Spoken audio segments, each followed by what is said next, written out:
había predicado durante 3 años y medio, y en tan solo una generación sus enseñanzas transformaron el mundo. Cada uno de los ejércitos que un día marcharon sobre la tierra, todos los navíos que cruzaran los mares y todos los reyes juntos, todos ellos no llegaron a influir tanto en la historia del mundo como la vida de este solo hombre. Ahora, 2000 años más tarde, el número de sus seguidores están por toda la tierra. Son miles de millones, aunque las prácticas cristianas raramente se parecen a las verdaderas enseñanzas de Jesús. Esto ya se había profetizado.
Una mujer, un niño y un dragón. A simple vista pueden parecer los ingredientes de un cuento de terror. En realidad, las escenas que acabas de ver son parte de una profecía verídica e impresionante que fue dada al apóstol Juan hace casi 2000 años. ¿Qué nos dice esta profecía de Apocalipsis 12? ¿Señala algo que sucedió hace miles de años? ¿O describe eventos de un futuro cercano? ¿Y quiénes son la mujer, el dragón y el niño? Acompáñanos al adentrarnos en un mundo que pocos conocen, pero del que todos formamos parte. Apocalipsis, la novia, la bestia y Babilonia.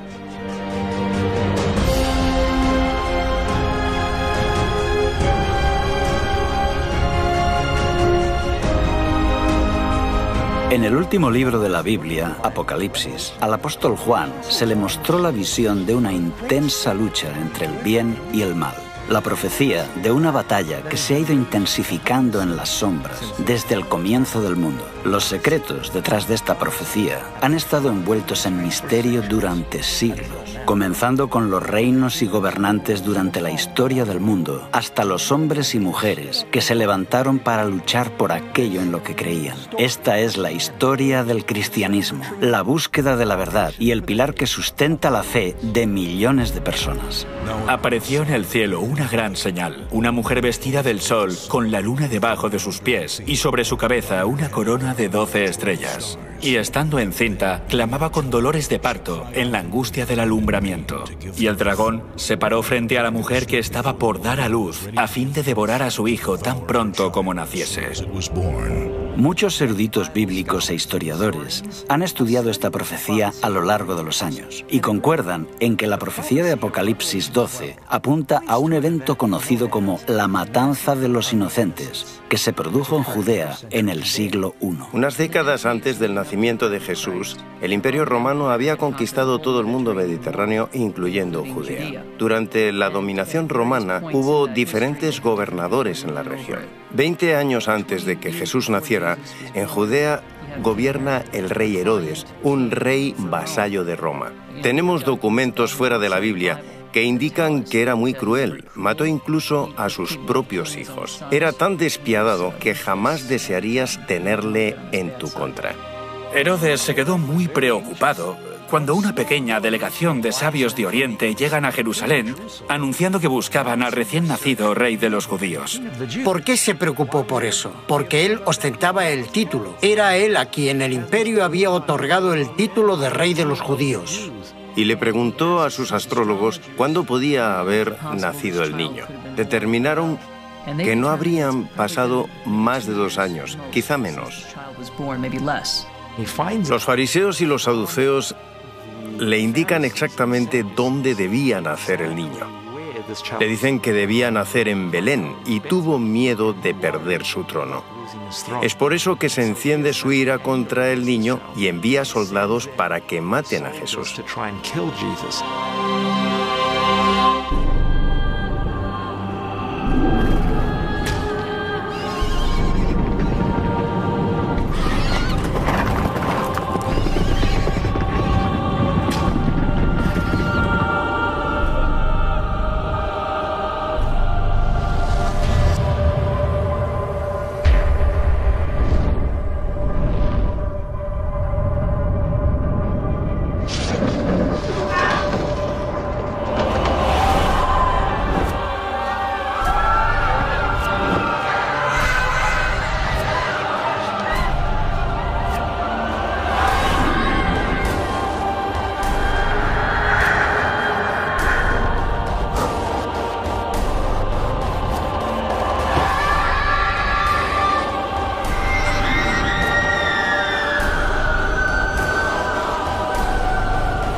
La Biblia nos cuenta que esta barbarie fue inspirada por algo más que la envidia de un rey anciano y tirano. Muchos eruditos bíblicos creen que es parte de una lucha más grande, que comenzó en el principio de los tiempos y continúa hasta el día de hoy. Para poder desvelar los secretos de esta profecía, necesitamos primero identificar a los protagonistas, la mujer, el niño y el dragón. El texto dice, apareció en el cielo una gran señal, una mujer vestida del sol, con la luna bajo sus pies y sobre su cabeza una corona de 12 estrellas. Miremos de cerca a la mujer. Sabemos que es el símbolo de alguien o algo. ¿Nos dice la Biblia lo que esta mujer representa? Maridos, amad a vuestras mujeres, así como Cristo amó a la Iglesia y se entregó a sí mismo por ella.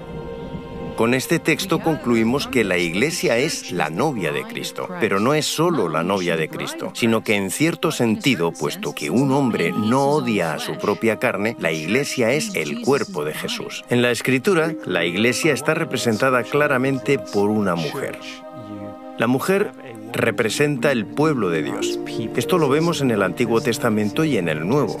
Jesús es del pueblo de Israel y después la Iglesia crece como algo que Jesús establece. Lo más importante es que esta mujer está a punto de dar a luz a un varón muy especial. ¿Quién es este niño? Tenemos algunas pistas. La primera es que gobierna con vara de hierro sobre las naciones. Esta es una referencia al Antiguo Testamento, donde se describe a Dios como el que gobierna sobre las naciones con vara de hierro. Después dice que es llevado al cielo. ¿Y quién es llevado al cielo? Él es el Rey de Reyes y Señor de Señores. Estas dos características señalan, sin lugar a dudas, que se trata de Jesús. Ahora vamos a ver quién es el enemigo en esta profecía: el dragón. También apareció otra señal en el cielo.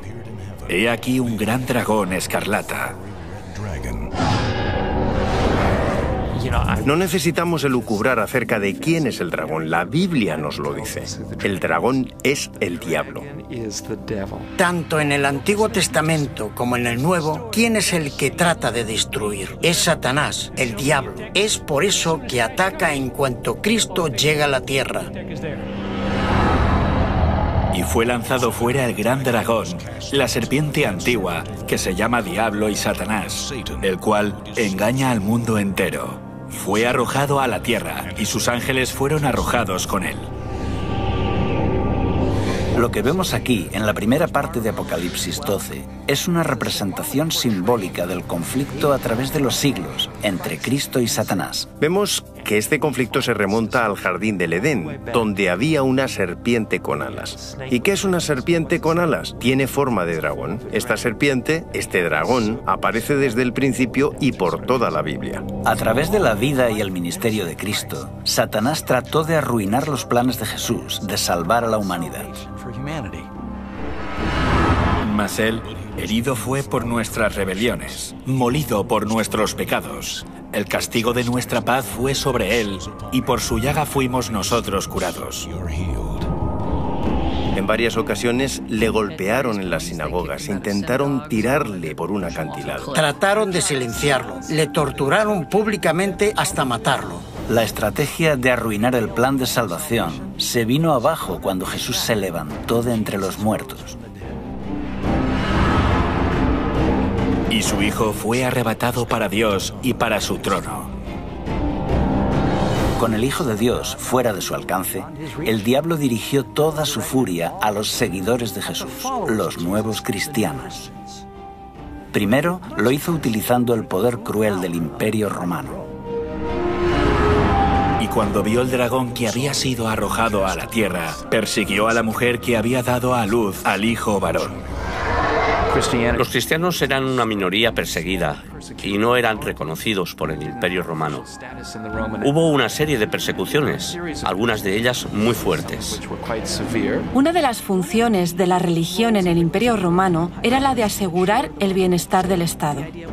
Creían que si se adoraba correctamente a los dioses, ellos favorecían al imperio, pero la ira divina se cernía sobre el imperio si no se les adoraba de la forma apropiada.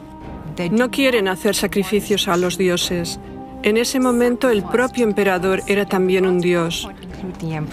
Se convirtieron en el chivo expiatorio. Si algo va mal, posiblemente es porque los cristianos rehúsan venerar a los dioses como se requiere. Por supuesto tienen que castigarlos, y con frecuencia esto significa la muerte. La gente creía que los cristianos practicaban la inmoralidad cuando se reunían. Había rumores de que practicaban incesto. Los cristianos solían llamarse entre ellos hermanos o hermanas y comían la carne de Cristo. Corrían rumores de que los cristianos comían niños. Así que cuando los paganos escuchaban esto, pensaban en lo peor. Progresivamente los cristianos fueron despojados de sus cargos civiles y militares. Los libros eran confiscados y sus iglesias destruidas. Se les prohíbe reunirse, Todo esto es porque se cree que están afectando negativamente al imperio. Mientras la Iglesia primitiva sufría bajo esta persecución devastadora de Roma, las vidas de los cristianos se convirtieron en un poderoso testimonio de la verdad. Mientras los paganos vivían bajo el constante temor de la superstición, los cristianos se enfrentaban a la tortura y la muerte con una paz sobrenatural. Nerón los puso como comida para los leones. También se les ataba a unos pilares y se les ponía resina. Les prendían fuego como si fueran antorchas humanas y así podían proseguir las festividades durante la noche. Los desmembraban, los partían en dos, eran asesinados por los gladiadores. Inventaron todo tipo de torturas para librarse de los cristianos. Al enfrentarse de forma dolorosa a la muerte, a menudo cantaban y estaban alegres. Mientras miles de cristianos pagaban la pena máxima por su fe, sus oraciones y su sangre eran como semillas para que otros se convirtieran. Las personas estaban tan impresionadas con sus muertes que la reacción inmediata fue: yo también. Así que los cristianos se propagaban como la pólvora. Cuantos más morían, mayor número defendía la fe.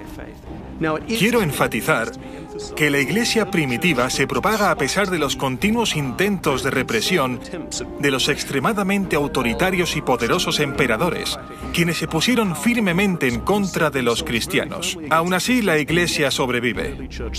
Tertuliano dice que siempre que surge un problema, una hambruna, una enfermedad o una peste, todos dicen: los cristianos a los leones. Como si tan pocos leones pudieran comerse a tantos de ellos. Lo que quiere decir es que no hay forma de destruirlos a todos. Durante este periodo de crecimiento exponencial, los cristianos del Imperio Romano estuvieron literalmente ocultos. Este laberinto de túneles y salas bajo las ciudades de Roma se conocen como catacumbas. Es importante entender qué son las catacumbas. Algunos creen que son cuevas naturales que había bajo la ciudad de Roma y que los cristianos utilizaron. Salvo raras excepciones, las catacumbas no eran cuevas naturales, sino que fueron excavadas por los cristianos. Así que los cristianos hicieron complejos laberintos subterráneos. A veces celebraban allí los servicios donde estaban enterrados los mártires. Por otro lado, es muy significativo el hecho de que enterraran allí a sus muertos. Los cristianos creían en la resurrección del cuerpo. Esta creencia cambió con el paso de los siglos, pero sabemos que los primeros cristianos creían que su cuerpo sería resucitado. Por eso optaron por enterrar a los muertos en lugar de incinerarlos. Así que, si se les veía enterrando a los muertos, sobre todo durante las intensas oleadas de persecución, era como decirle a la policía que viniera a investigarme porque puedo ser un cristiano. En el año 306 llega al poder un nuevo emperador y la situación de pronto cambió. Constantino el Grande fue un líder militar y un político astuto. Constantino tuvo que enfrentarse a una serie de guerras civiles para poder convertirse en emperador. Sus intereses eran personales y políticos, no tenían nada que ver con el cristianismo. Desciende de la Galia, que tenía bajo su control, para enfrentarse a Magencio, en Italia. Constantino viene del norte hacia el sur, a Italia, haciendo un largo recorrido. Mientras marchaba con su ejército, una noche tuvo un sueño donde Dios vino a él y le dijo: te convertirás en cristiano, pondrás este símbolo en tu escudo y vencerás. Poco después tuvo una visión. La historia relata que fue vista tanto por Constantino como por su ejército. Levantó su vista hacia el sol y vio una cruz llena de luz y escrito en griego: en tu túnica. Bajo este signo vencerás. La historia de que había tenido este sueño aparece en una etapa relativamente temprana. Es descrito por Eusebio. Se encuentra en diferentes fuentes con diferentes versiones, pero parece que Constantino sí que dijo: he tenido este encuentro divino y un ángel me ha dicho que gracias a la señal de la cruz venceré. Constantino mandó pintar los escudos de sus tropas con el símbolo cristiano.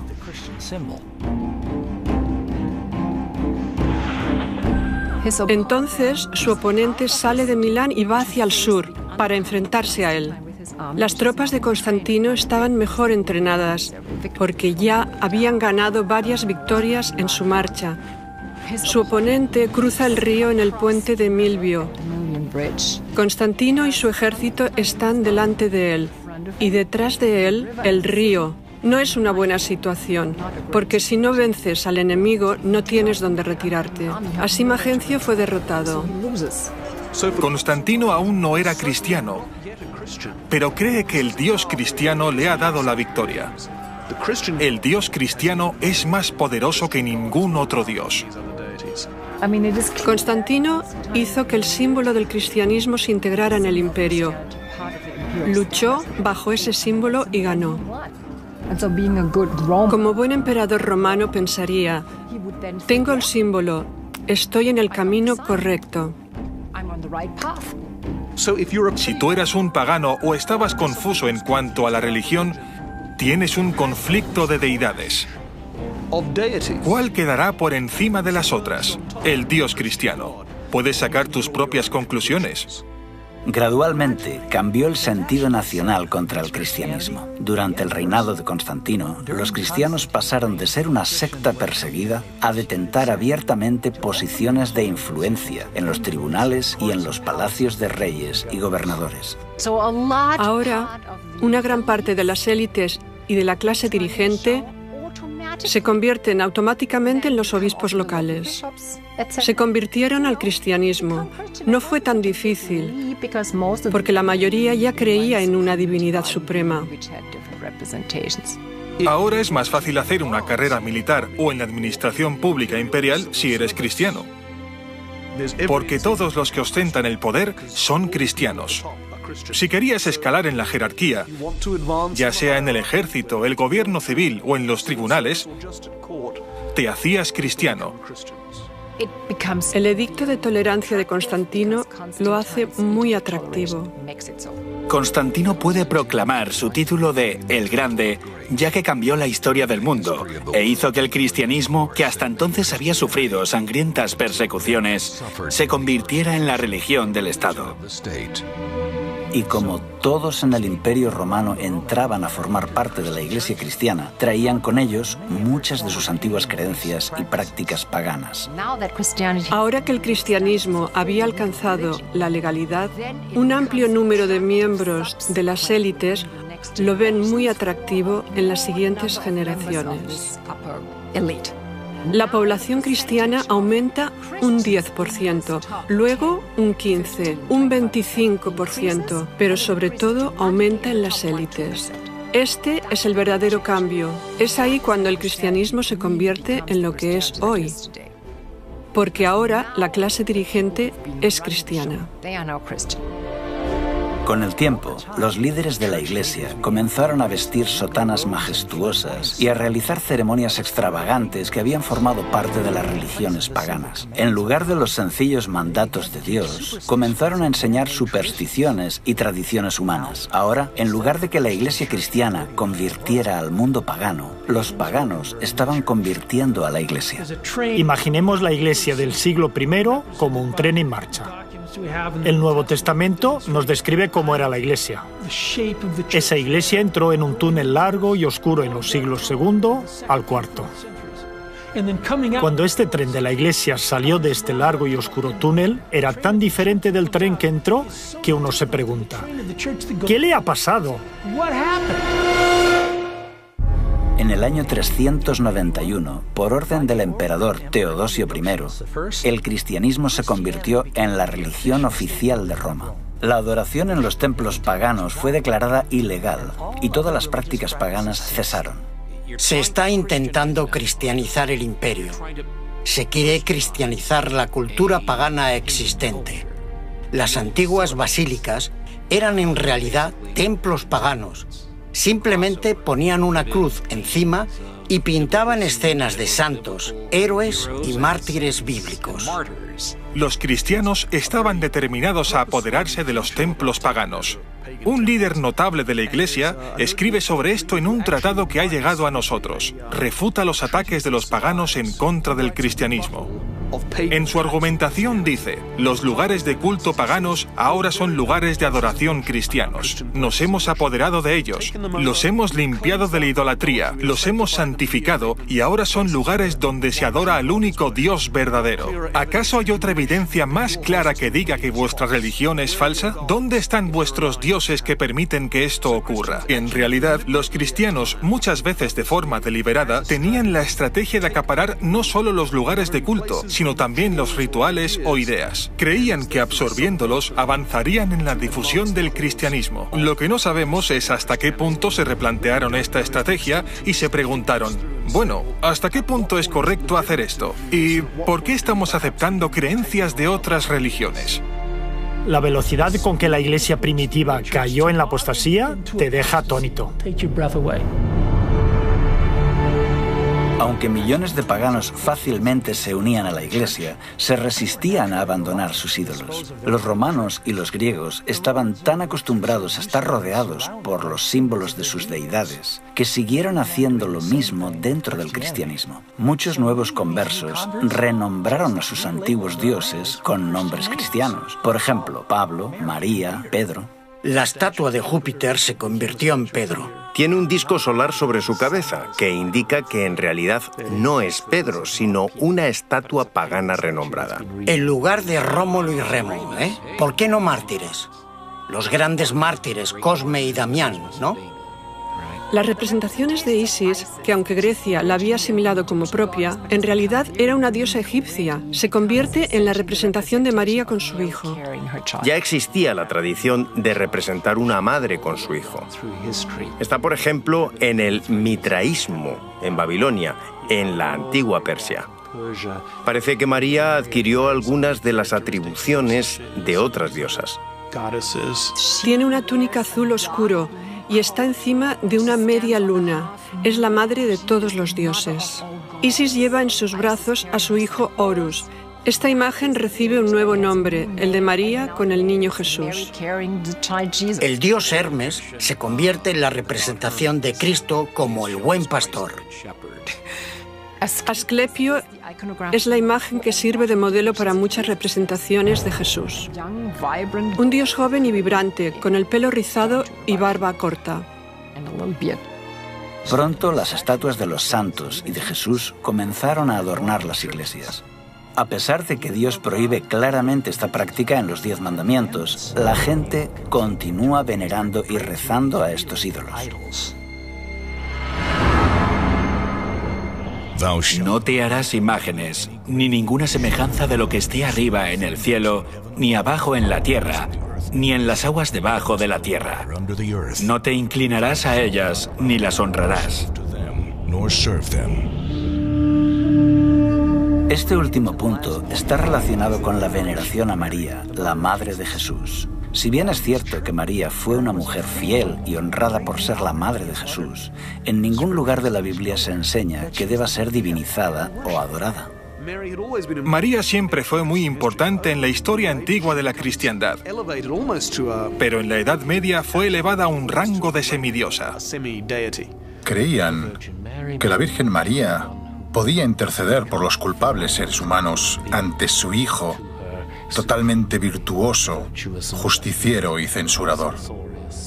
Es una imagen extraña, pero así es como lo muestra el arte religioso de la época.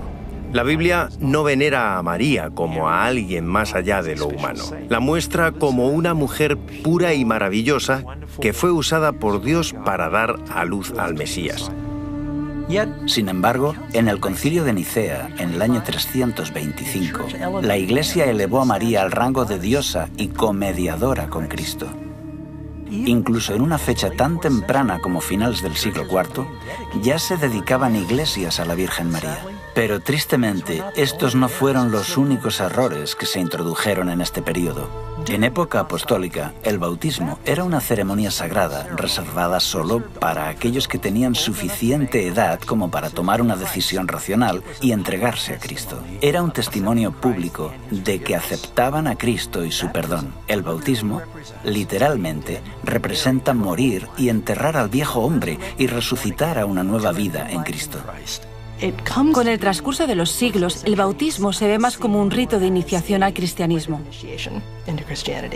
Comienza en las primeras etapas de la vida, al final de la infancia o cerca de la adolescencia, cuando estás realmente listo para hacer un compromiso de fe. La ceremonia del bautismo se realizaba en un lago o en un río, donde la persona puede ser totalmente sumergida, lo que representa que queda completamente limpio de sus pecados. La práctica del bautismo, poco a poco, fue alterada por la Iglesia. Cientos de años después de Cristo, el bautismo cambió a una fórmula más cómoda. Esto en realidad arruinó el poderoso simbolismo de este rito y contradice el ejemplo de Jesús, que fue bautizado por inmersión. Esta cuestión continuó siendo debatida hasta aproximadamente el siglo XII, porque los teólogos estaban reexaminando la doctrina cristiana y dictaminan que existe el pecado original, el pecado que tiene toda la humanidad como resultado de la caída en el jardín del Edén y que está en el alma desde el momento del nacimiento. Tenían el concepto, que no es bíblico, de que un niño podía pecar en el momento de nacer. Si había pecado, estaba en peligro de ir al infierno y arder por la eternidad. La única forma de prevenir esto era bautizándolo en la iglesia. Ser miembro de la iglesia era tener un pasaporte al cielo. Decían, tenemos que empezar a bautizar a los bebés inmediatamente, lo antes posible, y si mueren, en este periodo la mortalidad infantil era muy alta y muchos bebés morían, entrarían en el cielo. Otra verdad cristiana que fue alterada por la influencia pagana fue la Cena del Señor. Jesús instituyó el servicio de comunión, algunos lo llaman Eucaristía, para ser una ceremonia hermosa pero sencilla, donde sus seguidores bebían vino sin fermentar y pan sin levadura. Estos eran símbolos del cuerpo y la sangre sin pecado de Jesús, para que los creyentes recordaran su sacrificio y sus enseñanzas. Sin duda, el rito más importante para los cristianos a finales de la Edad Media era la Eucaristía o comunión, o como muchos la llamaban comúnmente, la misa. Tanto hombres como mujeres se reúnen para tomar el sacramento, celebran la Eucaristía o comunión, toman el símbolo del cuerpo y la sangre de Jesucristo. Pero de nuevo, bajo la influencia de rituales paganos, los líderes de la Iglesia cambiaron el santo rito de la comunión en una ceremonia de magia. Con este nuevo ritual, se utilizó el vino fermentado y, según decían, el sacerdote tenía la capacidad de transformar el pan y el vino en el cuerpo y la sangre reales de Cristo.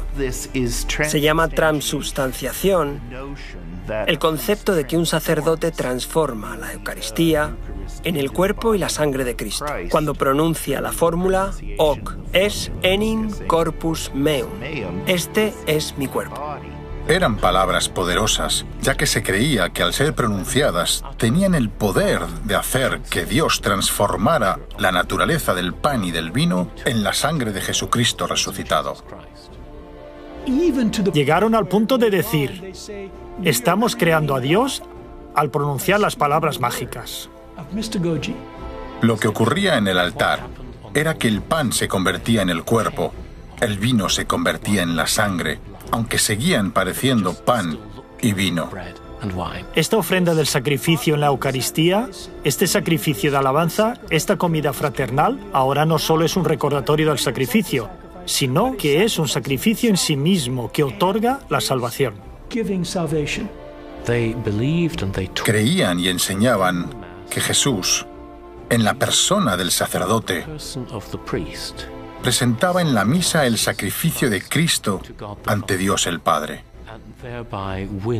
Así se obtiene la bendición y la santidad que la Iglesia puede administrar a quien ella quiera en la misa. La gente creía que al celebrar una misa estabas haciendo algo bueno que era ofrecido a Dios. Esto hacía que hubiera una base teológica para repetirlo constantemente. En 1415, en el Concilio de Constanza, los líderes de la Iglesia decretaron que solo podrían beber vino los sacerdotes y los fieles recibirían tan solo el pan. Pero la Biblia dice que cuando Jesús estableció el servicio de la comunión, todos bebieron el vino. Unos 300 años después de Cristo, la Iglesia comenzó a desviarse de otro de los 10 mandamientos, el cuarto, que requiere que los creyentes recuerden el séptimo día como día de reposo. Acuérdate del sábado para santificarlo. 6 días trabajarás y harás toda tu obra, mas el séptimo día es reposo para Jehová tu Dios. En el Imperio Romano, el judaísmo era una antigua religión y como tal era respetada. Pero los judíos hicieron guerra contra Roma. Aunque al principio su cercanía al judaísmo había protegido a los cristianos, ahora les convertía en el blanco. Los judíos marginaban y perseguían a los cristianos, así que los cristianos trataron de distanciarse. Los líderes de la Iglesia comenzaron a despreciar el séptimo día de descanso de los 10 mandamientos y lo sustituyeron por el domingo, que era más popular entre los romanos. Muchos cristianos erróneamente pensaban que debían ayunar el sábado, pero podían hacer fiesta el domingo. Eso es lo que hacían los paganos, celebraban el domingo, pero ayunaban los sábados. Este no era un concepto judío. Los judíos ayunaban el viernes y celebraban el sábado, pero algunos cristianos creían lo contrario. Si ayunas un día pero haces fiesta el siguiente, es fácil imaginar cuál de los dos se convierte en el más popular.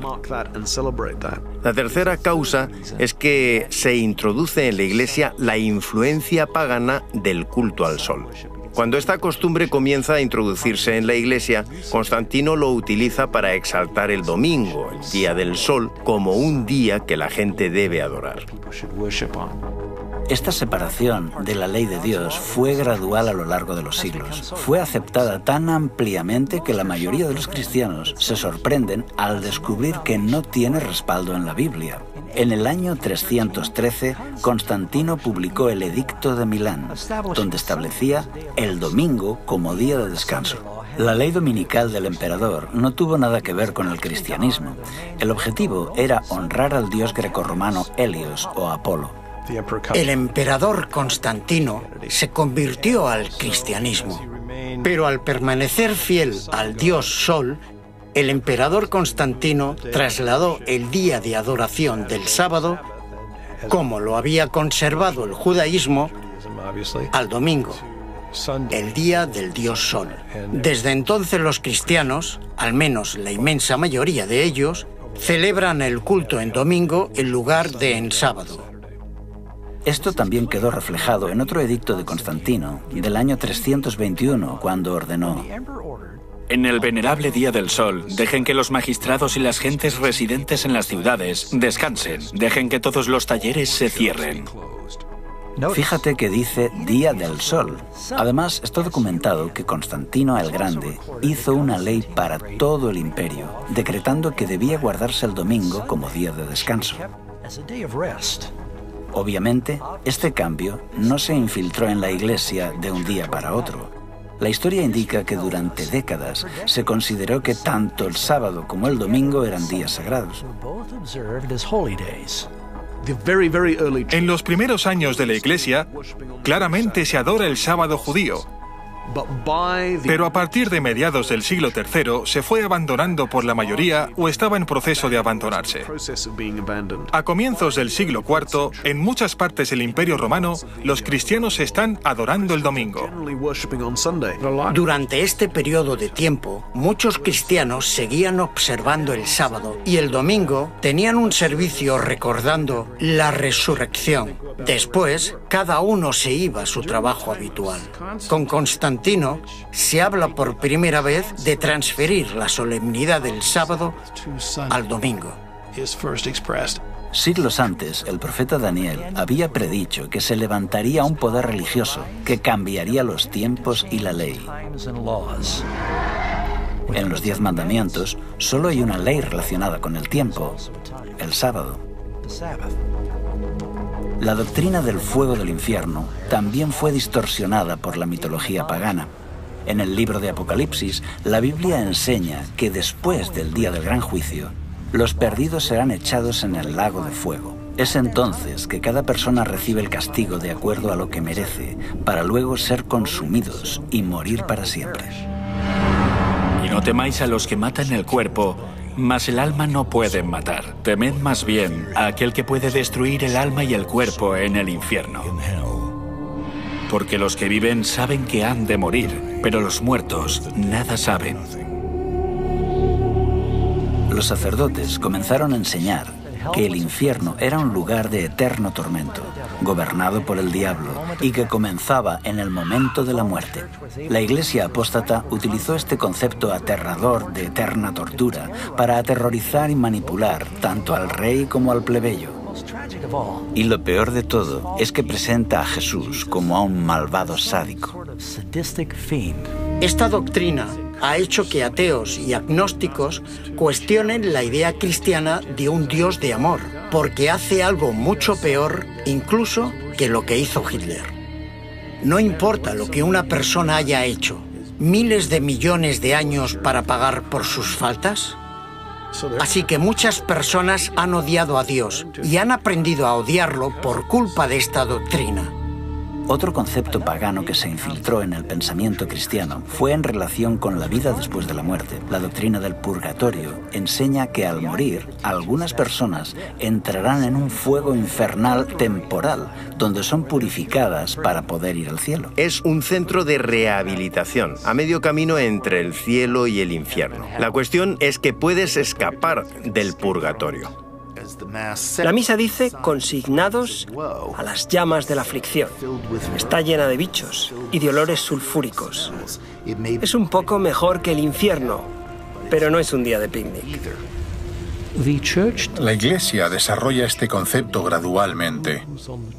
Poco a poco, se forma la idea de que cuando alguien muere sin completar sus obras de penitencia, tendrá que pagarlas en algún lugar de sufrimiento post-mortem y así limpiarse de sus pecados que haya cometido en vida. En el medievo, se creía que casi todos serían salvos y redimidos, siempre que estuvieran bautizados. Pero prácticamente todos tendrían que hacer penitencia en el purgatorio por los pecados que habían cometido y que no habían confesado. Así que el objetivo era reducir el tiempo de estancia en el purgatorio. Muchas personas confunden el purgatorio con el infierno. Algunos creen que se puede salir del infierno. No puedes. Si vas al infierno, no puedes salir de él. Si eres muy malvado, estás perdido. La maldad está dentro de la mayoría de nosotros, así que ¿cómo podemos ser aptos para el cielo? Necesitamos hacer una purga de todo lo malo. Es de ahí de donde viene la palabra purgatorio. La mayor parte de los cristianos creían que sus familiares estaban sufriendo en el purgatorio. Y el purgatorio no es un lugar agradable. Estás allí durante miles de años. La idea de un purgatorio existe desde hace siglos, antes del tiempo de Jesús. Escritos de Platón, a comienzos del siglo IV a.C., han ayudado a esclarecer de dónde vino este concepto de purificación mediante castigo. Pero en realidad no se consideraba que el purgatorio fuera un lugar real hasta siglos después. Los teólogos elaboraron la doctrina del purgatorio entre los años 1160 y 1180 y se aceptó formalmente en el Segundo Concilio de León en el año 1274. La Iglesia entonces ofrece su apoyo a los muertos que estaban en el purgatorio por medio de oraciones y sacramentos, especialmente la Eucaristía. Esto es perfectamente legítimo. La Iglesia cree que está haciendo lo correcto y los fieles parecían estar dispuestos a dar grandes cantidades de dinero para este fin. Aquí es cuando tiene lugar una extraordinaria proliferación de instituciones fundadas con el objetivo principal de que los sacerdotes hagan misas por las almas de los difuntos durante los siglos XIV y XV. Esta doctrina fue creada para manipular a las masas a cambio de obtener beneficios financieros. La gente gente estaba dispuesta a pagar grandes sumas de dinero para librar a un ser querido de la tortura del purgatorio. Nunca podrían comprobar si realmente esa persona salía del purgatorio, de manera que el dinero continuó fluyendo a los bolsillos de los sacerdotes corruptos. La cabeza de la Iglesia tenía a personas encargadas de recaudar el dinero e incentivar que la gente diera su dinero a la Iglesia a cambio de comprar las almas del purgatorio. Esta creencia en el purgatorio está también basada en el peligroso concepto de que las obras y las oraciones de los vivos pueden alterar el destino de los muertos. Pero Jesús dejó muy claro que no existe ni el limbo ni el purgatorio. Tras la muerte, el siguiente pensamiento consciente de una persona es en la resurrección y en su eterna recompensa. No os maravilléis de esto, porque vendrá la hora cuando todos los que están en los sepulcros oirán su voz. Y los que hicieron lo bueno saldrán a resurrección de vida, mas los que hicieron lo malo a resurrección de condenación. El centro del mensaje del Evangelio es el cómo obtenemos el perdón.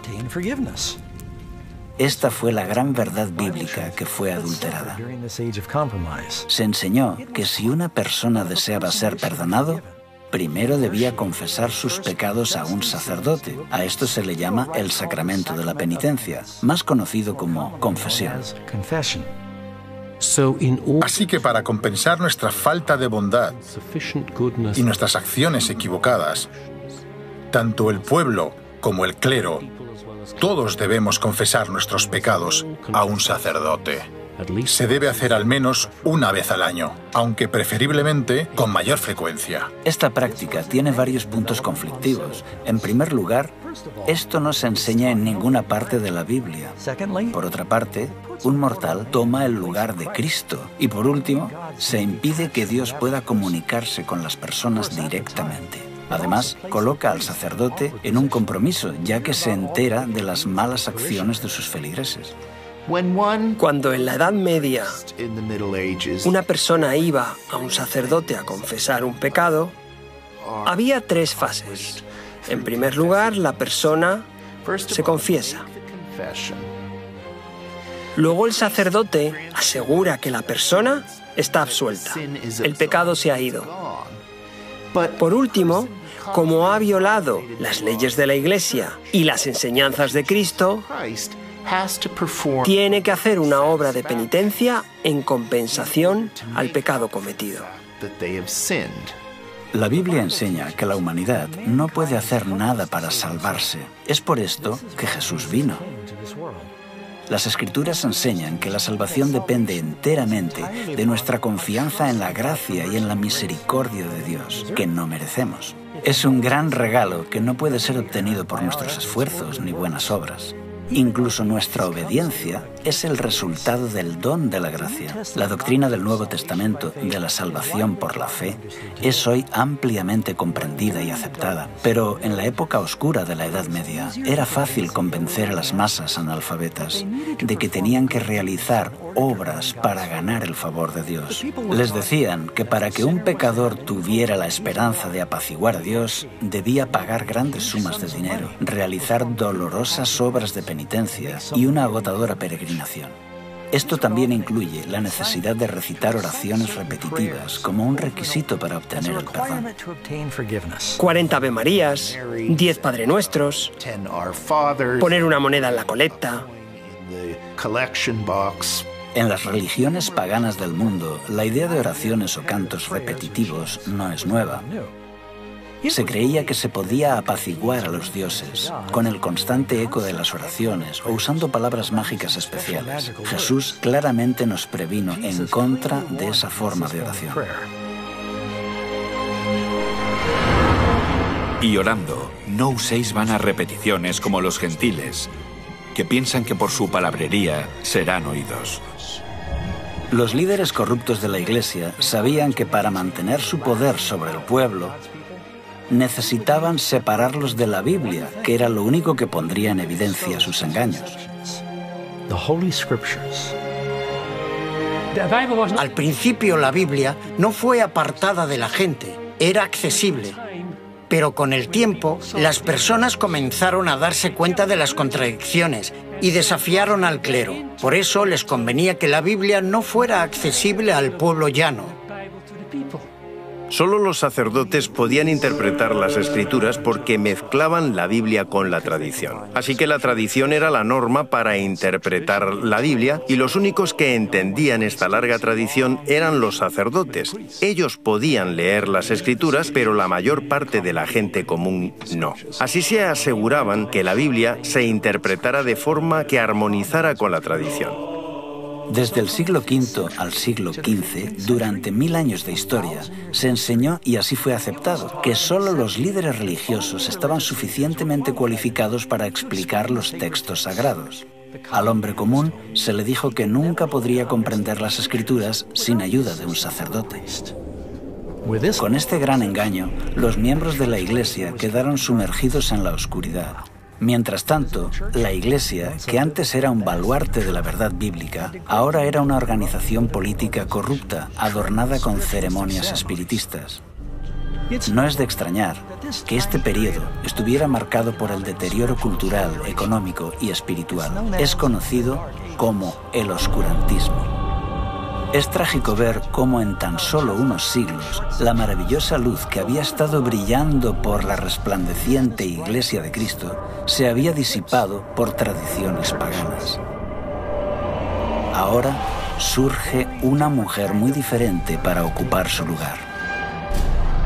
Y vi a una mujer sentada sobre una bestia escarlata llena de nombres de blasfemia, que tenía 7 cabezas y 10 cuernos. Y la mujer estaba vestida de púrpura y escarlata y adornada de oro, de piedras preciosas y de perlas, y tenía en la mano un cáliz de oro, lleno de abominaciones y de la inmundicia de su fornicación, y en su frente un nombre escrito, un misterio: Babilonia la Grande, la madre de las rameras y de las abominaciones de la tierra.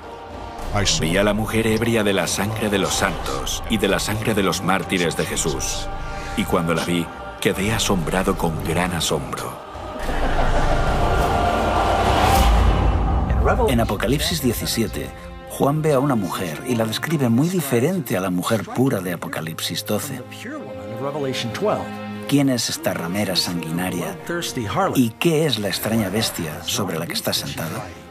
Si aún no estás sentado, ahora es el momento de que te sientes. Lo que estás a punto de escuchar puede que te resulte impactante. Solo hay un imperio, una iglesia, una institución que encaje con la descripción de esta profecía, la Iglesia Católica Romana. Esto no significa que todas las personas que profesan esta fe sean malas, o que estén perdidos, o que no sean sinceras. Los creyentes católicos son de los más nobles y han hecho muchas cosas buenas a lo largo de la historia. Aquí se trata de una lucha a otros niveles, entre poderes espirituales e instituciones, que combaten contra la verdad de la Biblia. Pero ahora debemos descorrer el velo y ver las evidencias de forma objetiva. En Apocalipsis 17:1 observamos que esta mujer ramera se sienta sobre muchas aguas. Por suerte para nosotros, el ángel nos explica el significado de este símbolo en el versículo 15. También me dijo: las aguas que has visto donde la ramera se sienta son pueblos, muchedumbres, naciones y lenguas. Así que la mujer reina sobre una civilización densamente poblada. Posiblemente has escuchado en alguna ocasión la frase: todos los caminos llevan a Roma. Durante el apogeo de su imperio, los romanos habían construido una red de carreteras de casi 100.000 kilómetros a lo largo y ancho de sus dominios. Mientras el imperio romano se desmoronaba, la Iglesia de Roma ganaba fuerza.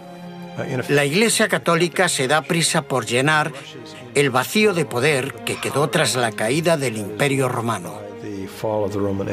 Cuando a mediados del siglo V, Atila, el rey de los hunos, avanza hacia la ciudad de Roma con su ejército, es el Papa, el obispo de Roma, y no el emperador, quien sale a detenerlo. El papado está buscando tener la preeminencia, tanto en el terreno político como religioso. La profecía también indica que la mujer está sobre una bestia con 7 cabezas y 10 cuernos. Estos son símbolos. Esta criatura representa claramente al monstruo con 7 cabezas y 10 cuernos que acabamos de ver atacando a la novia de Cristo en el capítulo 12. Y es la misma bestia que todo el mundo está obligado a adorar en el capítulo 13. Entonces, ¿qué representan estas 7 cabezas y 10 cuernos? Las 7 cabezas son 7 montes sobre los cuales se sienta la mujer. Y los 10 cuernos que has visto son 10 reyes. Solo hay una ciudad en el mundo que se asienta sobre 7 colinas, una ciudad grande, y esa ciudad es Roma. Así que no hay lugar a duda de que cuando Juan habla de esta mujer, está hablando de Roma.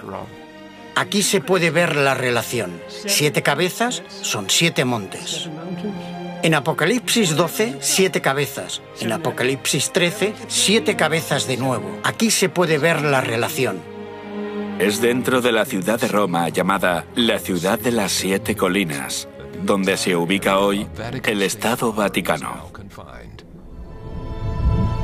Solo hay una iglesia que también es un país independiente y tiene poder político mundial, el Vaticano. Este país, con la población más pequeña del mundo, se estableció como un estado independiente con 44 hectáreas dentro de la ciudad de Roma. Tras los muros de la ciudad del Vaticano, viven menos de 1000 personas. Viven en este pequeño país gobernado por el Papa, quien tiene poder absoluto, ya que él reúne el poder ejecutivo, legislativo y judicial. Embajadores de todo el mundo se reúnen con el Papa y sus representantes buscando la influencia y la orientación de este poder religioso internacional. Incluso las Naciones Unidas se reunieron para escuchar al Papa. Cuando cayó el Imperio Romano de Occidente, el territorio se dividió en 10 regiones principales. Los 10 cuernos representan a los 10 reyes o reinos en los que se dividió la Roma imperial. Los 10 cuernos describen a Roma, que se divide en 10 reinos más pequeños. El catolicismo, a lo largo de la historia, ha dominado muchos reinos. Vemos que la Iglesia dominó el poder político. La mujer está sobre la bestia. Esto indica que durante muchos siglos ella dominaba. Aquí se ve la unión de la Iglesia y el Estado. Los nombres de blasfemia son otro elemento clave de esta profecía, que apunta directamente a la Iglesia Católica Romana. Nosotros ocupamos en la tierra el lugar del Dios Altísimo. Esto pone a un hombre mortal en la posición de Dios. Esta es definitivamente la definición exacta de blasfemia. No pretendo con esto cuestionar la sinceridad de ningún papa en específico, pero la profecía está señalando a su posición, a la institución que representa. La mujer está vestida de colores singulares. Se dice que la mujer tiene colores muy concretos. Ya no viste de blanco. En cambio ahora lleva colores que representan realeza y prostitución. Estos colores en concreto vemos que aparecen en la historia de la Iglesia cristiana más adelante. Son los colores de los sacerdotes. No eran tan solo los colores de los césares romanos, sino que, según la Enciclopedia Católica, el púrpura es el color oficial de los obispos y el escarlata el de los cardenales. Además de los colores púrpura y escarlata, vemos que esta ramera o iglesia corrupta tiene muchas joyas. Cuando uno considera los innumerables tesoros artísticos de oro, plata, perlas, la Iglesia Católica Romana es con diferencia la institución religiosa más rica de la tierra. Todos los años vienen turistas de todo el mundo para ver la deslumbrante opulencia de la Iglesia romana. Otra señal preocupante de esta mujer se encuentra en el versículo 6. Vi a la mujer ebria de la sangre de los santos y de la sangre de los mártires de Jesús. La historia revela que la Iglesia de Roma fue la mayor opresora de los cristianos y judíos a lo largo de los siglos. De hecho, los historiadores señalan que más de 50 millones de mártires fueron víctimas de la terrible Inquisición y persecuciones de la Iglesia de Roma. Lo que tenemos aquí es una profecía que dice que la Iglesia entablaría una terrible persecución. Eso es exactamente lo que sucedió. La Iglesia construyó una gran estructura legal, conocida como la Inquisición, para interrogar y torturar a los disidentes, forzando al mayor número posible a retractarse de sus ideas y ejecutando a los líderes del movimiento para evitar que divulgaran sus ideas. El mayor número de muertes que se haya registrado en la época ocurre cuando la Iglesia romana persiguió a los que no estaban de acuerdo con ella. Este grado de represión continúa durante toda la Edad Media. Así que esta mujer o iglesia es un poder opresor que persigue a los verdaderos seguidores de Cristo. Veremos a varios valientes que arriesgaron sus vidas por exponer las influencias paganas corrosivas y por compartir la palabra de Dios en este tiempo de oscuridad espiritual. El pueblo que andaba en tinieblas vio gran luz. Los que moraban en tierra de sombra de muerte, luz resplandeció sobre ellos. Había un joven que vivía en Lyon, Francia, que cambiaría el curso de la historia cristiana. Pedro Valdo, también conocido como Valdés. Era un joven comerciante, rico y educado. Tuvo una experiencia que le cambió la vida. Un amigo de Valdo murió de forma repentina. Al darse cuenta de la brevedad de la vida y de la vanidad de los tesoros mundanos, Valdo tomó la firme decisión de dejar todo por Cristo. Dio sus riquezas a los pobres y se convirtió en un predicador itinerante. Valdo enseñaba que la Biblia debía entenderse de forma literal y predicaba a la gente en su propio idioma. Alentó a los creyentes a vivir vidas sencillas y de pobreza. También denunció con valentía los excesos de los sacerdotes. Alrededor del año 1170, Pedro Valdo había reunido un gran número de seguidores, llamados los pobres de Lyon. Pedro Valdo inspiró el movimiento valdense, un grupo de creyentes en la Biblia que vivían en Francia e Italia. Era un católico laico que se inspiró en el ejemplo de la iglesia primitiva. Organizó un grupo de predicadores que viajaban enseñando el Evangelio. Predicó en contra de la transustanciación y la misa. Algunos de ellos sí que acudían a misa, pero hacían también sus propios servicios de culto. Cuando los inquisidores oficiales patrullan por Europa, comienzan a encontrar por todas partes personas a las que llaman valdenses. Eran pequeños grupos que estaban esparcidos por toda Europa. Eran gente sincera. La mayoría solían asistir a iglesias católicas, pero recibían a pastores itinerantes que viajaban 1 o 2 veces al año para predicarles, quizá anualmente o cada 2 años. Allí donde Pedro Valdo iba, vio que las personas estaban deseosas de conocer la verdad. Él creía que había hambre de la palabra de Dios. Así que Valdo le pagó a un clérigo para que le ayudara en la traducción del Nuevo Testamento al francés.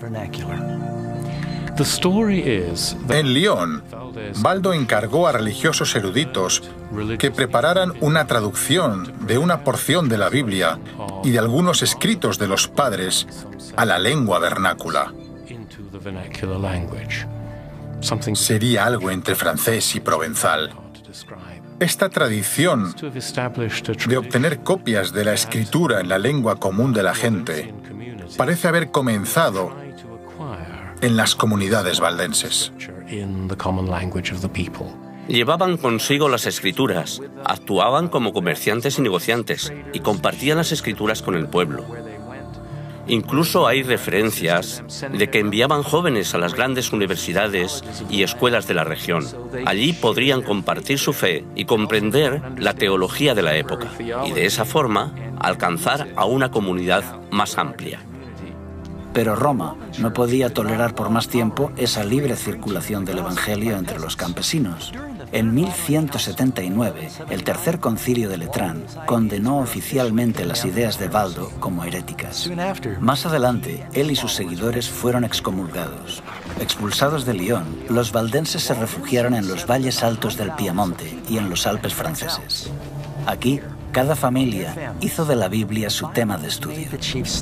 Se memorizaron los evangelios de Mateo y Juan y muchas epístolas. Al no disponer de imprenta, se dedicaban a copiar a mano las escrituras. Conocidos por su adhesión estricta a la Biblia, estos predicadores extendían sus enseñanzas por el extranjero, mientras viajaban como vendedores ambulantes. Para no ser descubiertos, escondían en el forro de sus ropas sus copias a mano de pasajes de la Biblia y las compartían cuando encontraban a alguien que estaba abierto a escuchar. Incluso tras la muerte de Pedro Baldo en 1218, la Iglesia de Roma continuó persiguiendo ferozmente a los valdenses.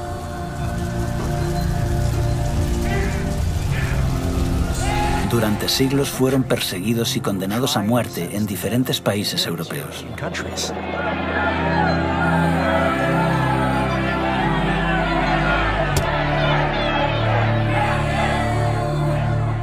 El Espíritu Santo incitó a muchos dentro de la Iglesia a levantarse con valentía a favor de una reforma. Uno de ellos era John Wycliffe, teólogo inglés y predicador laico, traductor y profesor en Oxford.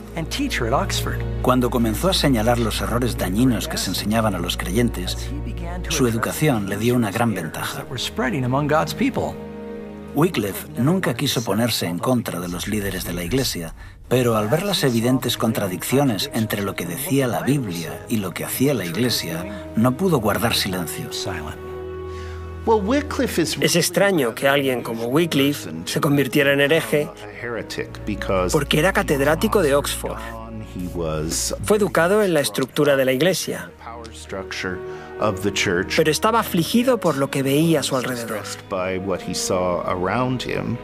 Cuando vio que Roma sustituía las Sagradas Escrituras por la tradición, acusó a los sacerdotes de privar a la gente del pan de vida.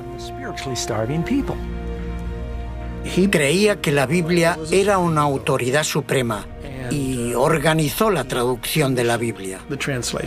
Tenía seguidores llamados lollardos, quienes iban por todas partes distribuyendo la Biblia y predicando.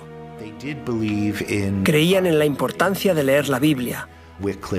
Leían la traducción de Wycliffe y creían en una religión más sencilla, que ya los valdenses y otros habían promovido en el siglo XII. Este era el mayor regalo que podía dar a la gente común. Ningún otro documento ha alterado tanto el curso de la historia como la traducción de la Biblia al inglés. Él presentó algunas de las verdades que después desarrollaría el protestantismo. Sus enseñanzas prepararon el camino para que, siglos más tarde, muchos en Inglaterra aceptaran la Reforma.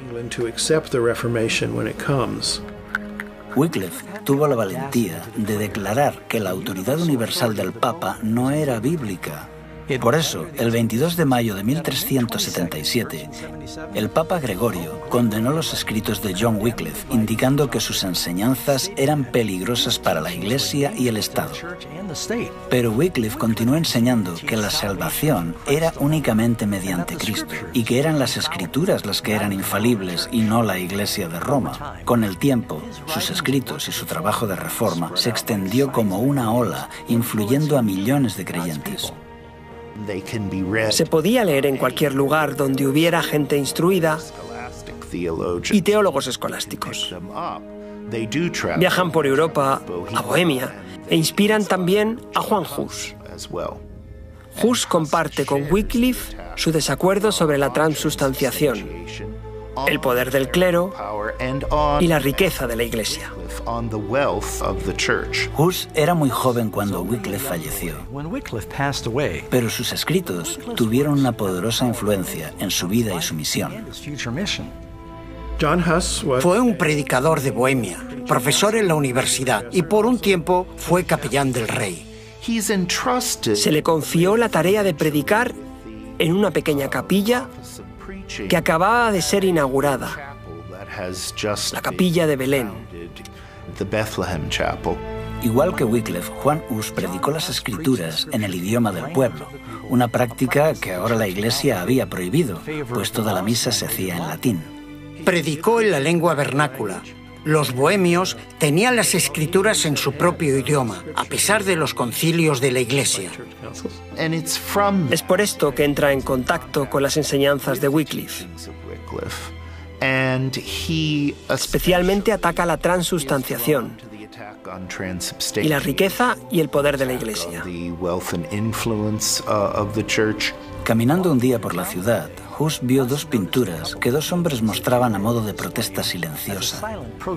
Cada uno de los lienzos reflejaba una escena diferente. En uno de ellos estaba la imagen humilde de Jesús entrando en Jerusalén con sus discípulos.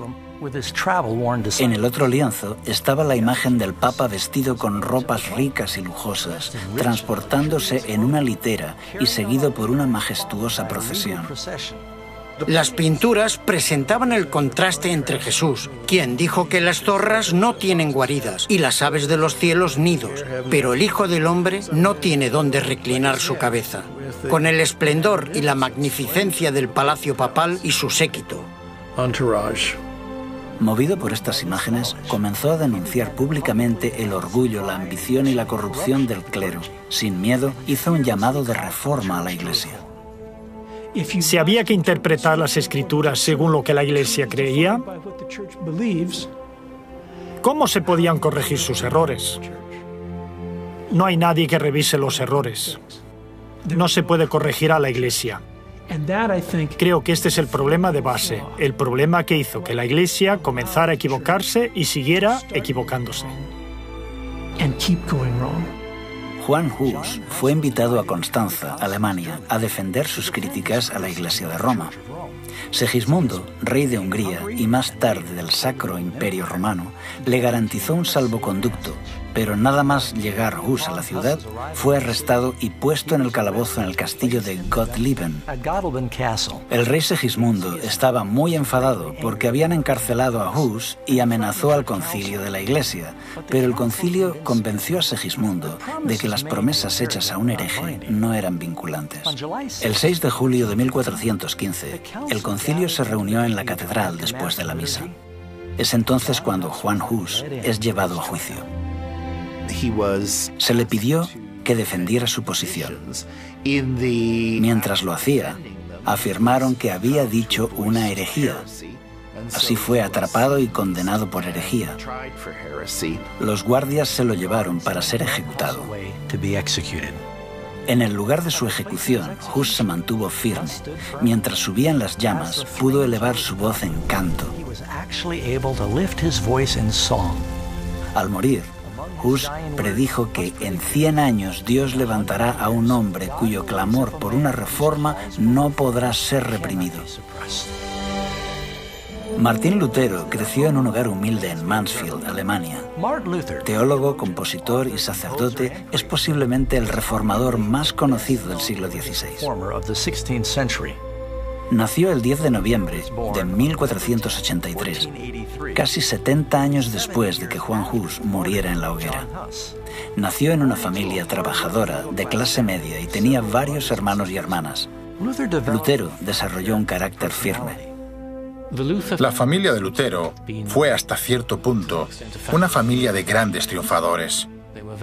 Fueron muy estrictos con el joven Martín, según contó el propio Lutero. Querían que su hijo tuviera estudios universitarios. De joven se preparó para ser abogado. Tuvo una experiencia impactante que cambió el curso de su vida para siempre. Lutero estaba atrapado en una tormenta y teme por su vida. Está fuera y tiene miedo de que le alcance un rayo. Los relámpagos caen delante y detrás de él, a un lado y a otro. Lleno de terror, clama y promete que si un santo le salva, se hará monje. Clamó a Santa Ana, la santa de las causas perdidas. Santa Ana, líbrame y me haré monje. Y cumplió su palabra. A pesar de las furiosas protestas de su padre, Lutero dejó sus estudios de Derecho, vendió sus libros y entró en el monasterio agustino de Erfurt. para dedicarse por completo a la vida monástica. Con un anhelo desesperado por obtener la salvación, practicó ayunos frecuentes y largas horas de oración. Vivía de forma muy austera y sus confesiones no tenían fin. Si algunos consiguieran entrar en el cielo por su vida de monje, yo sería uno de ellos. Había un confesor que percibió en Lutero un alma especialmente sensible. Este confesor se dio cuenta de que Lutero necesitaba enseñar la Biblia.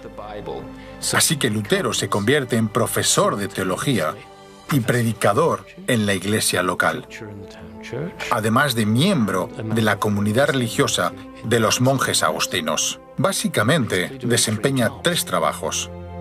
En Wittenberg aprendió a estudiar la Biblia en las lenguas originales. Pronto comenzó a compartir en sus clases las verdades que estaba aprendiendo, y a sus estudiantes les encantaba. En 1510, Lutero hizo una peregrinación para visitar la sede de la Iglesia en la ciudad santa de Roma. Le repugnó presenciar la terrible avaricia y maldad que vio a todos los niveles del clero. Tenía grandes esperanzas puestas sobre la ciudad santa, pero se derrumbaron al contemplar el estilo de vida decadente de los monjes y sacerdotes. Esto estaba en fuerte contraste con la vida humilde en Alemania, pero su mayor descubrimiento estaba aún por llegar. Estaba en Roma subiendo por las escaleras de Pilato cuando escuchó una voz que decía: «El justo por la fe vivirá». Así que subía por la escalera de Pilato de rodillas, porque afirmaban que esto hacía que te quemaras menos tiempo en el purgatorio. Mientras miraba a su alrededor, de pronto pensó: ¿qué estamos haciendo? La Biblia dice que uno se salva por la fe, así que se levantó y se fue. Esto marcó un antes y un después. Lutero llegó a comprender la importancia de confiar en los méritos de Cristo para obtener el perdón. Tras regresar de Roma en 1512, Lutero fue galardonado con un doctorado en divinidades por la Universidad de Wittenberg. Comenzó a predicar valientemente que los cristianos no deben aceptar ninguna doctrina ajena a la Biblia. Este principio de sola escritura será el lema de la lucha de la Reforma.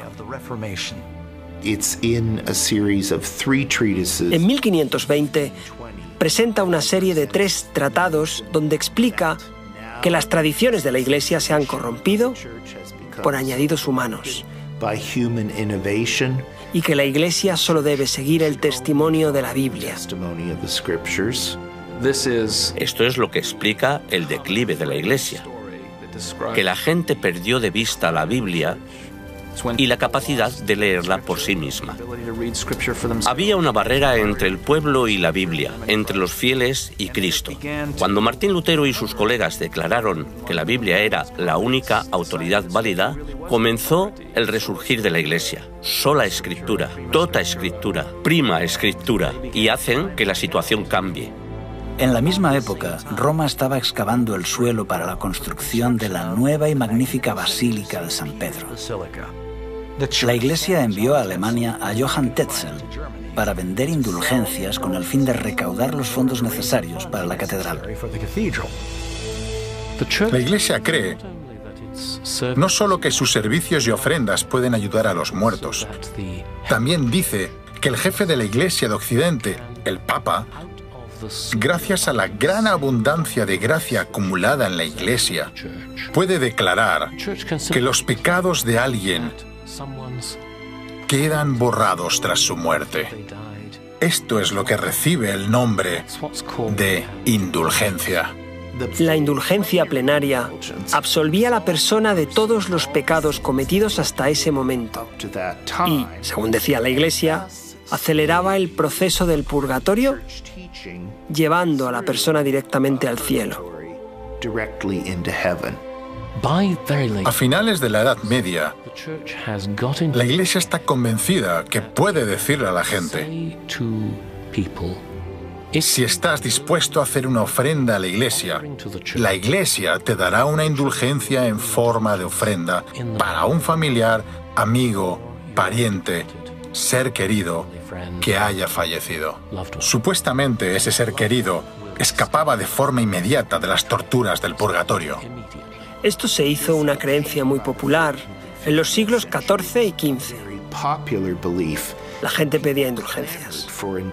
Lutero descubrió que algunos de sus feligreses compraban indulgencias y se indignó. Cuando la gente vino a él para canjear sus indulgencias, se negó rotundamente a validarlas.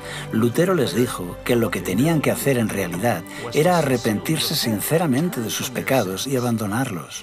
Esto fue lo que forzó a Lutero a entablar una batalla con su amada Iglesia. El 31 de octubre de 1517, Lutero clavó su famosa protesta en la puerta de la iglesia de Todos los Santos de Wittenberg. ¿Qué son las famosas 95 tesis que Lutero clava a la puerta de la iglesia del castillo de Wittenberg?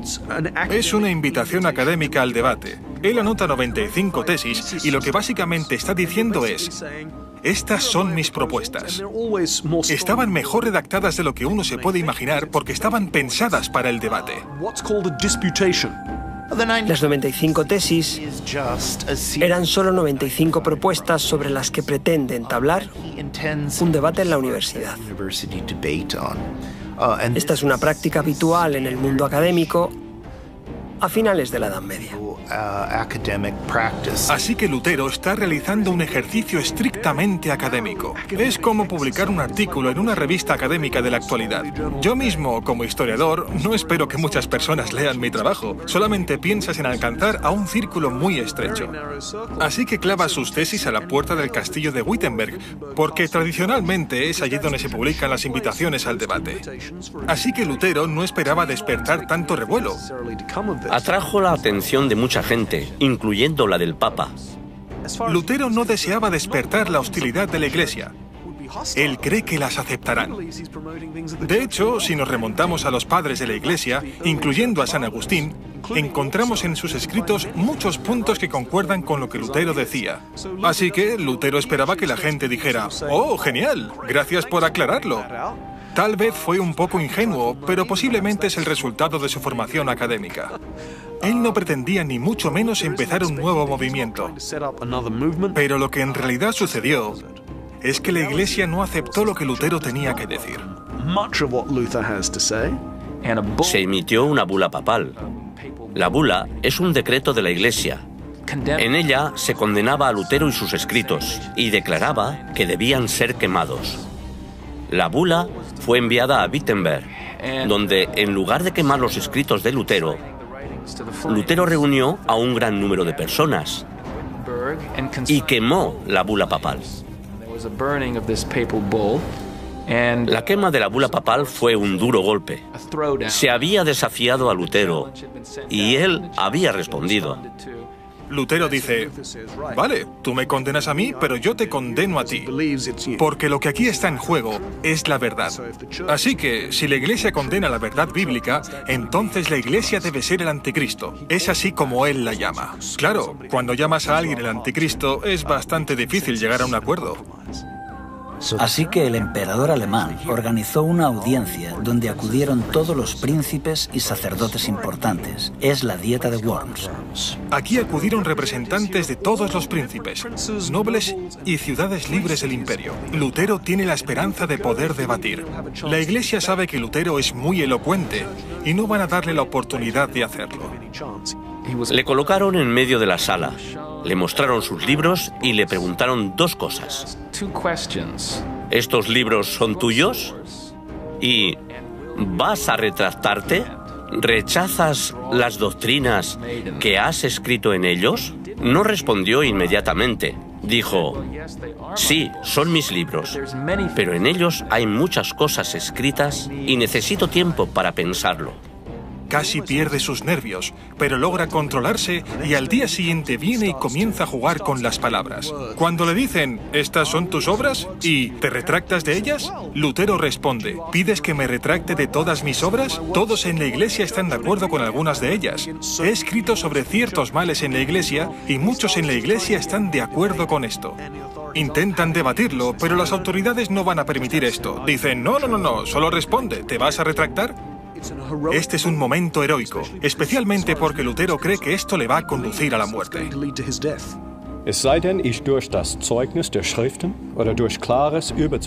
A menos que se me convenza mediante el testimonio de la Biblia o claros argumentos de la razón, pues no creo ni a papas ni concilios. He sabido que muy a menudo han errado y se han contradicho entre sí.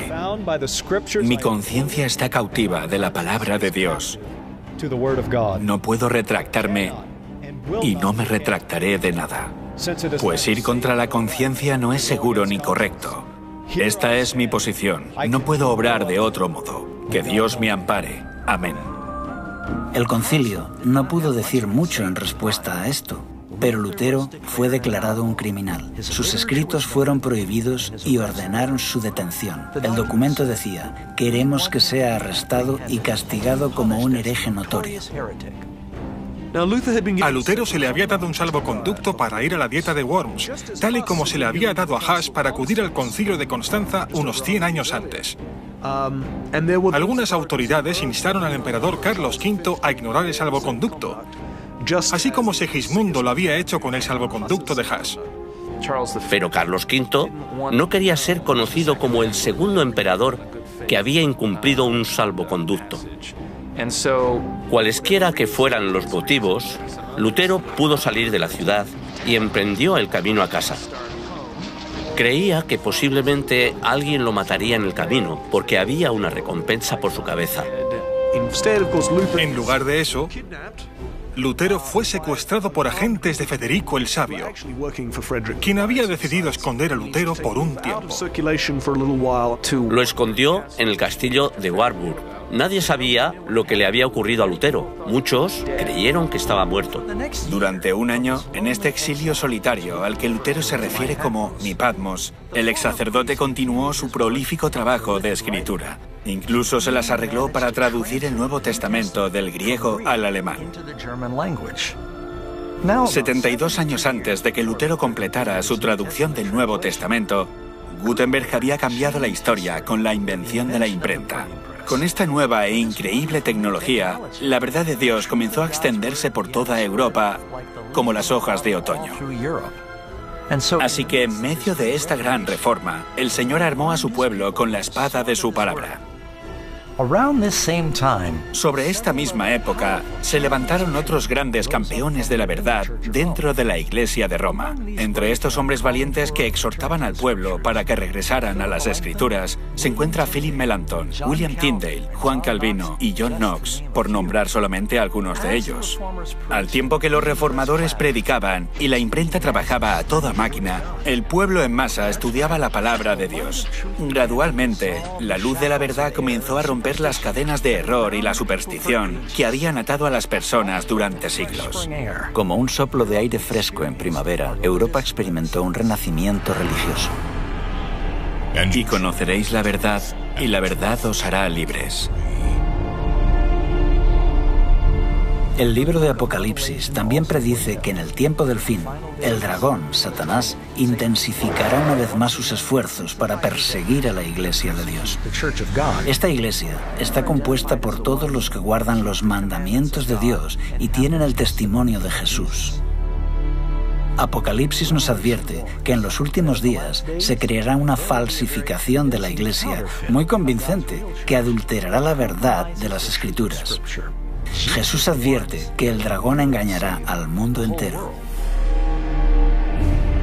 Porque se levantarán falsos cristos y falsos profetas, y harán señales y prodigios para engañar, si fuese posible, aún a los escogidos. Poco tiempo después de este engaño final, Cristo volverá. Vendrá por una iglesia que ha sido purificada de falsas tradiciones y paganismo. Será una iglesia que exige un "así dice Jehová" para cada doctrina que sostiene. Jesús también dijo que cuando Él regrese, el mundo estará imbuido en el egoísmo, la violencia y la maldad. Y oiréis de guerras y rumores de guerras, porque se levantará nación contra nación, y habrá pestes, y hambres, y terremotos. El amor de muchos se enfriará, y entonces vendrá el fin. Esta guerra espiritual se ha ido intensificando con el paso de los siglos. Es evidente que esta profecía se está cumpliendo rápidamente. conforme la batalla arrecia, todos nos enfrentamos a una elección. Escogeos hoy a quién sirváis. Amigos, hemos visto cómo la gloriosa luz de la Iglesia de Dios fue ensombrecida y distorsionada por la mitología. Hemos visto también cómo los primeros cristianos fueron seducidos gradualmente para adoptar rituales paganos y tradiciones en lugar de la verdad bíblica. Pero entonces Dios levantó a hombres y mujeres fieles para resistir a los errores de todo un imperio. Ahora la historia se repite. Pronto todos se unirán a la Iglesia de Cristo o a la bestia de Babilonia. ¿A cuál de los dos grupos quieres pertenecer? La Biblia es clara. La evidencia es irrefutable. La decisión es tuya.